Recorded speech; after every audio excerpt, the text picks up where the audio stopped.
राधे राधे। हरे कृष्णा। कैसे हो आप सभी लोग? आशा करती हूँ आप सभी परम मंगल में होगे, स्वस्थ होगे, अच्छे होगे। सबसे पहले आप सभी को अजा एकादशी की अनंत और अनंत शुभकामनाएं। भादों का पावन पवित्र महीना चल रहा है। भादों का महीना भगवान श्री कृष्ण जी को डेडिकेट होता है। भादों का महीना इतना पावन होता है ना कि भादों के महीने में बामन द्वादशी आती है। भादों के महीने में भगवान श्री कृष्ण जी का जन्म हुआ था, बावन भगवान का जन्म हुआ था, राधा रानी का जन्म हुआ था, बलराम जयंती आती है, बलराम जी का भी जन्म भादों के महीने में होता है। तो भादों का महीना ना, मैं भादों के महीने को महीना ना बोल के ना उत्सव का महीना बोलती हूँ। अनेकों उत्सव होते हैं और ऐसे ही उत्सवों में कहीं आप भूल मत जाना कि भादों के महीने में आती है अजा एकादशी। जो अजा एकादशी का जो व्रत रखते हैं, अगर आपकी किसी भी जन्म के कोई भी पाप होते हैं, किसी भी जन्म के कोई भी पाप होते हैं, वो क्षीण हो जाते हैं और आपको इस जन्म में भौतिक सुखों की प्राप्ति होती है। आप लोगों ने हरिश्चंद्र की कथा तो सुनी होगी। हरिश्चंद्र जी का राज्यपाट सब कुछ छिन गया था, लेकिन उन्होंने सत्य बोलना नहीं छोड़ा था। जब उन्होंने अपने बेटे को अग्नि देने जा रहे थे, तब वो विलाप कर रहे थे। फिर एक ऋषि के पास पहुंचे और ऋषि के पास पहुंचने के बाद उन्होंने बोला कि मैंने हमेशा सत्य बोला है, मेरा राजपाट छिन गया, मेरा बच्चा चला गया, मेरी बीबी मुझसे छूट गई, आखिर किस जन्म की सजा मिल रही है? तब हरिश्चंद्र जी को ऋषि ने अजा एकादशी का व्रत रखने को कहा था। जैसे ही राजा हरिश्चंद्र ने अजा एकादशी का व्रत रखा था, वैसे ही उनको सब कुछ वापस मिल गया था। वो मृत्यु वाला जो बच्चा था ना, वो भी वापस मिल गया था। सोचो, अजा एकादशी का व्रत जो होता है आपके जन्मों जन्मांतर के पापों को क्षीण कर देता है।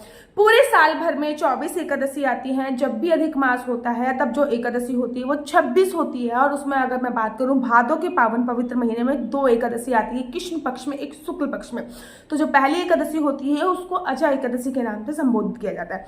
इस बार हर जगह, चाहे मैं खाटू श्याम की बात करूं, चाहे मैं आपकी बांके बिहारी जी के मंदिर की बात करूं, उज्जैन महाकाल की बात करूं, चाहे मैं आपके इस्कॉन टेम्पल, गौड़ी संप्रदाय, निम्मक संप्रदाय, राधा माधव जी के मंदिर, पूरे वृंदावन में, इनफैक्ट पूरे भारतवर्ष में अजा एकादशी जो है वो मनाई जा रही है 19 तारीख को। वैसे तो अजा एकादशी का जो व्रत का प्रारंभ 18 तारीख को हो जाएगा, लेकिन उदय तिथि के अनुसार अजा एकादशी 19 तारीख की मनाई देखिए। देखो, अजा एकादशी ना बड़ी इंपॉर्टेंट एकादशी है, इसको आपको ऐसे नहीं गवाना है। अगर आप व्रत नहीं भी रखते हैं तब भी अजा एकादशी का व्रत रख लीजिए, ठीक है ना, क्योंकि अजा एकादशी का व्रत रखने से जन्मों जन्मांतर के जो पाप होते हैं वो भी क्षीण हो जाते हैं। और ऐसा शास्त्रों में बनाया है कि अगर हम एकादशी पे अन्न का सेवन करते हैं, ठीक है, अगर अन्न का सेवन करते हैं तो हमारे जो पुण्य कर्म से पाप क्षीण हो गए हैं वो भी उजागर हो जाते हैं। तो इस बात का ध्यान रखना होता है। तो 18 तारीख को आप दसवीं तिथि के नियमों का पालन करेंगे। दसवीं तिथि के कुछ नियम होते हैं, जैसे कि चावल नहीं खाने। लोग कहते हैं आज तो दीदी 5 बजे से एकादशी तिथि शुरू होगी, क्या दोपहर को चावल खा लें? भैया, आपने चावल का इंटेक कर लिया, चावल को डाइजेस्ट होने में 8 घंटे का समय लगेगा। 8 घंटे तक वो चावल आपके पेट में रहेंगे और एकादशी शाम को 5 बजे प्रारंभ हो जाएगी। आपके पेट में भी अगर चावल पड़ा हुआ है तो वो भी कीड़े के स्वरूप ही होता है। अगर एकादशी पे आपके पेट में भी चावल पड़ा हुआ तो वो दसवीं तिथि पर भी मैं चावल खाने की मना ही करती हूँ। दसवीं तिथि पर सूर्यास्त के बाद मैं भोजन खाने की ही मना करती हूँ, लेकिन शरीर बहुत सामर्थ्यवान नहीं है तो सूर्यास्त के बाद आप फलाहारी भोजन खा सकते हो, फ्रूट्स खा सकते हो, दूध पी सकते हो, कुट्टू के आटे की रोटी बनाकर, आलू की सब्जी बनाकर ये खा सकते हो। ये फलाहारी भोजन में आता है। उसके बाद संभोग क्रिया आपको नहीं करनी, इस बात का ध्यान रखना। पृथ्वी शयन जरूर आपको करना होता है। एकादशी वाले दिन सुबह सुबह ब्रह्म मुहूर्त में उठना चाहिए, पानी में कुछ ना कुछ डाल के स्नान करना चाहिए। वैसे ना भादों के महीने में यमुना का जल डाल के स्नान करने की बहुत बड़ी महिमा शास्त्रों में बताई गई है, तो आप यमुना का जल डाल के भी स्नान कर सकते हैं। उसके तत्पश्चात क्या करना है? उसके तत्पश्चात आपको पीले रंग के वस्त्र पहनने हैं। अपने भगवान श्री कृष्ण जी को भी पीले रंग के वस्त्र पहनाइए। जरूरी नहीं है नए पहनाओ, लेकिन पीले पहनाना जरूरी होता है।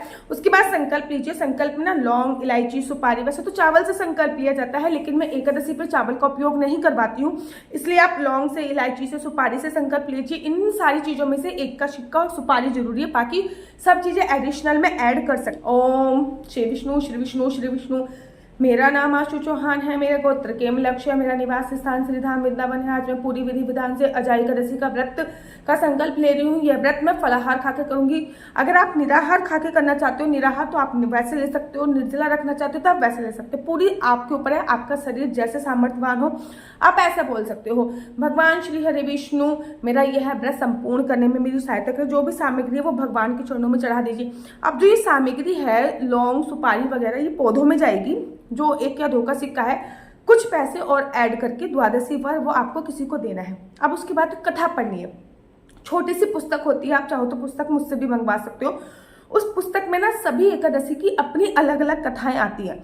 तो उसमें ना अजा एकादशी की भी कथा है। अजा एकादशी की कथा पढ़िए। कथा पढ़ने के बाद भगवान का प्रिय भोग लगाइए। हर एकादशी पे, वैसे तो मखाने की खीर हर एकादशी पे जरूर बननी चाहिए, लेकिन उसके अलावा भी हर एकादशी पे भगवान का प्रिय भोग अलग होता है। अगर मैं अजा एकादशी की बात करूं तो अजा एकादशी पे भगवान का जो प्रिय भोग है वो है गुड़ का भोग और साथ ही के साथ बादाम का भोग। कहते हैं गुड़ और बादाम का भोग अजा एकादशी पे भगवान को लगाने से आपको तोते की योनि से मुक्ति मिल जाती है। मतलब आपके जो 84 लाख योनियां होती हैं जिसमें भी आपको जन्म मिलेगा, लेकिन तोते की योनि में आपको जन्म नहीं मिलेगा। आप अगर फलाहारी भोजन कर रहे हो तो गुड़ का भी सेवन कर सकते हो, बादाम का भी सेवन कर सकते हो। दोनों फलाहारी, अगर आपका फलाहारी व्रत है तो आप इन दोनों का भी सेवन कर सकते हो। जितना ज्यादा बांट सकते हो उतना ज्यादा बांटिए भी, क्योंकि भाई और लोगों को भी तो मुक्ति दिलाएगी तोते की योनि से। उसके बाद आप कथा पढ़िए। कथा आपने पहले पढ़ी, उसके बाद आप आरती कीजिए और आरती करने का तुलसी माता के पास आ जाइए।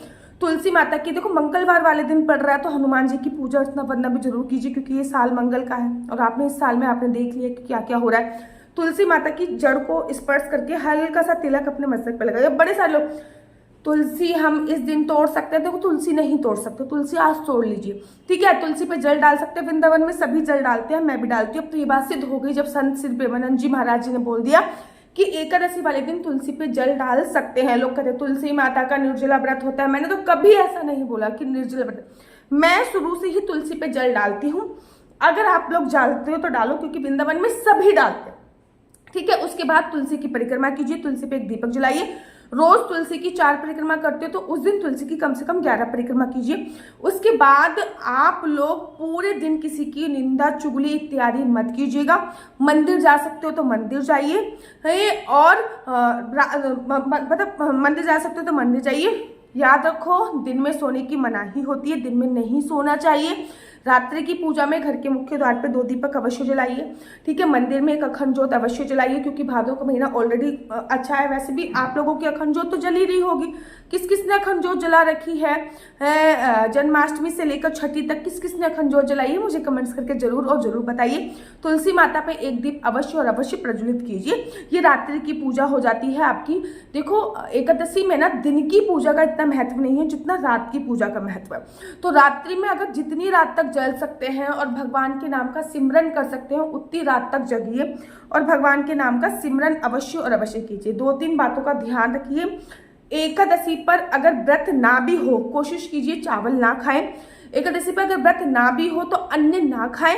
किसी परेशानी व्रत नहीं रख सकते हैं तो जितना कम अन्न का सेवन करेंगे उतना ज्यादा है। वैसे तो अन्न का सेवन की मैं मना ही करती हूँ। तो मेरा नंबर आपको नीचे स्क्रीन पे दिख रहा होगा। मेरा नंबर है 4/9-20-25-65। I repeat again 4/9-20-25-65। आपका बच्चा जॉब करेगा या बिजनेस करेगा? बिजनेस करेगा तो किस फील्ड में बिजनेस करेगा? जॉब करेगा तो किस सेक्टर में जॉब करेगा? क्या है आपके बच्चे का लकी नंबर? क्या है आपके बच्चे का लकी कलर? क्या कुंडली में राजयोग है या नहीं है? संतान प्राप्ति का योग कब है? कुंडली मिलान के लिए आप मुझसे संपर्क कर सकते हैं।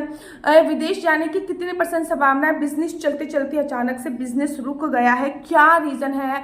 हमेशा बीमार रहते हो, क्या है?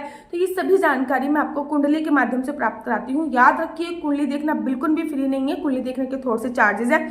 और इस नंबर पे मुझसे किसी भी प्रकार से कोई भी क्वेश्चन आंसर पूछने के लिए फोन मत कीजिएगा। ये नंबर केवल और केवल मैंने कुंडली दिखाने के लिए दिया हुआ है।